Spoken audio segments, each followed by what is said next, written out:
A lot of the games I'm posting up on YouTube at the moment are DOS-based games from that era. Off the top of my head, I'm going to say roughly the early 80s, maybe even late 70s, up into the mid 90s, when DOS would have been at its prime. So I figured might as well put a quick tutorial together for anyone interested in getting DosBox up and running for themselves. Obviously, we are going to need to download it. So this is DosBox.com. Come over to downloads, and we want the Windows 32-bit installer. There is no 64-bit installer because DOS never reached 64-bit. In fact, I have a pretty good feeling it was only 16-bit. And then just run the installer.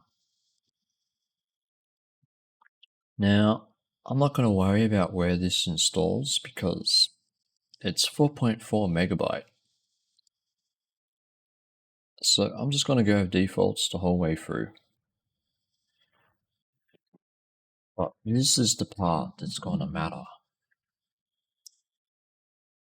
Because this is an emulator and it's running in a virtual machine, so it's jailed, it's running in its own environment, if you will.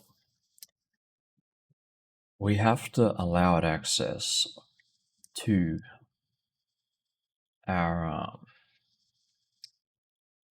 to where our DOS games are being stored on our computer, right? So all we have to do for that is create a directory. That's all you need. A Windows directory or folder, same thing. And we just need to know the location for it. So in my case, I'm going to use this here where I've already got some old DOS games sitting. And for me, it's going to be e/game/DOS. That's going to be my C drive for DOSBox. So Alt Enter to get full screen. I'm going to type mount C space. That's e:/games/DOS. And if we switch over to C drive, which is C:, type it there.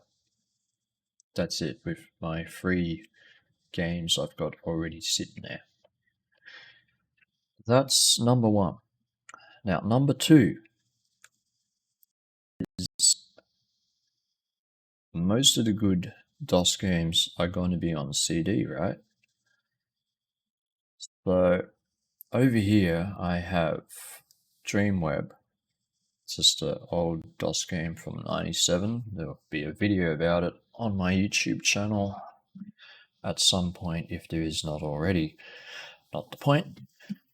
I'm going to use this as an example. This is a disk image. It's just an ISO file. So this does not matter if you are doing what I'm doing using an ISO file or you have the physical CD-ROM in your CD drive. Either or, the steps will be the same. I'm going to open it or mount it because Windows can mount ISOs and it has assigned it the drive letter of L. So once again, if you had a physical CD-ROM drive, I should say, let's say a physical CD drive in your system, then it's going to have a designated drive letter. Or if you've done what I've done and virtually mounted a CD drive, once again, designated drive letter. Either or, doesn't matter. And go back to our DOSBox. And back in the day of DOS, A drive used to be a floppy drive, B drive used to be a floppy drive, C drive was your hard drive, and D drive was your CD-ROM. We're gonna mount the CD. So we're gonna go mount again, D, that location, which is L:/, Then we're going to go -T cdrom. And there we go. Drive D is now mounted as the CD-ROM. So if I take Dreamweb, so it's a very good example from back in the day. We'll go to the CD and we'll type the install.exe and it will run it like a normal installer, like we're running it straight off a normal CD back in the DOS, back in the roughly 486 DX2 days, maybe even DX4. And it's installed that quick. And if I run it, and just to give you an idea, this is now the installed version of Dreamweb. It's got 2 files. Because this game ran pretty much like 95% of it ran straight off the CD. So if we run the executable,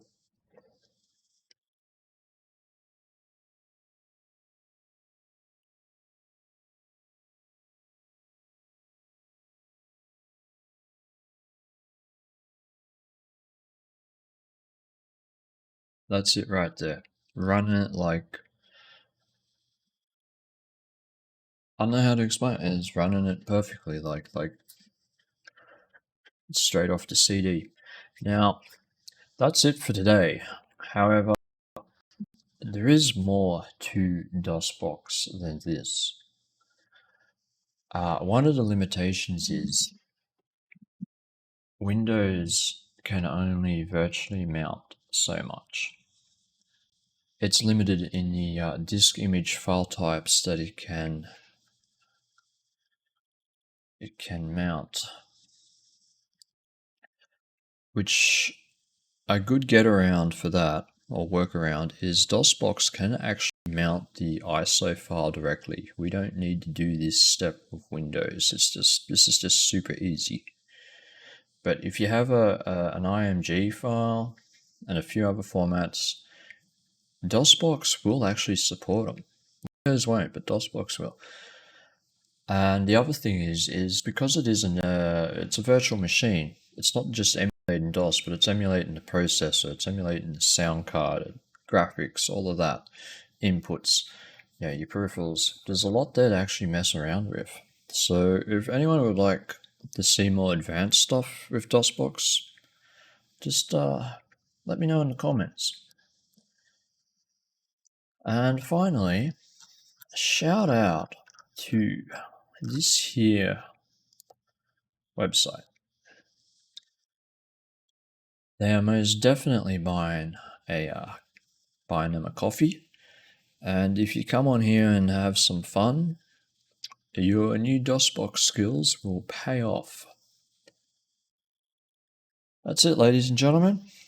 Peace.